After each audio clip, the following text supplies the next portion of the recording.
What happens when I'd you say, try to Mom, reason with sit a down. romance scam I've victim? got to talk to you about something. And she would do this. Don't burst my bubble, don't burst my bubble. She would literally put her hands over her ears so she wouldn't have to hear what I had to say. She didn't want to hear it. And so every time I would tell her of some clue that I'd found to figure out why he was fake, she would go back to him and she would tell him what I said, and he would come up with some reason of, like, oh my gosh, you guys, it got crazy.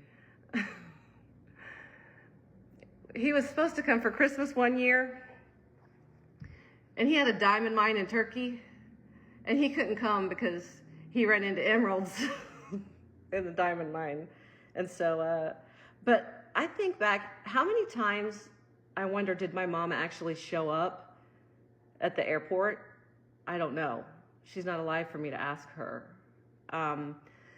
Of all the hundreds of people I've spoken with who've been a victim of a romance scam, there's probably 3, maybe 5 tops, who have actually stopped scamming.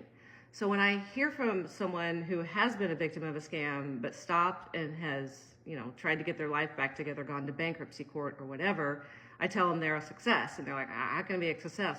I can't be a success. I don't have a place to live. All my retirement's gone. I'm broke." Yeah, but you stopped, and you can make the money back again. There are other ways to get your life back on track. When 95% of romance scam victims won't stop sending money, that's what I mean by being a success. So, trying to think of the things people have told me that worked. One lady who I just heard from today, she was one of my first interviews I ever did for the podcast.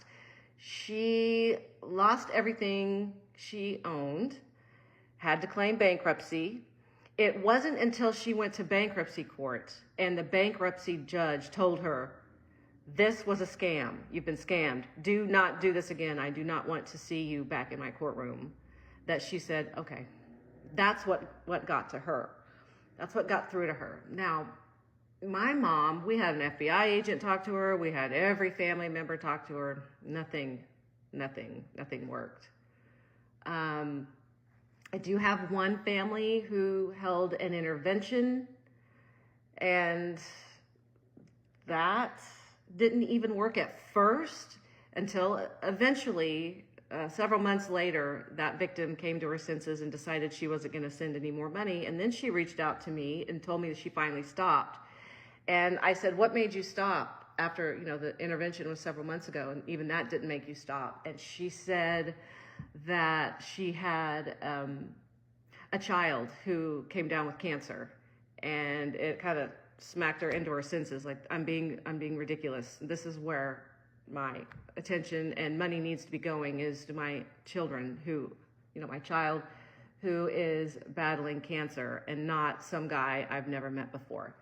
So people ask me all the time, what are the red flags for, how do you know when someone fake is reaching out to you? And it's so simple.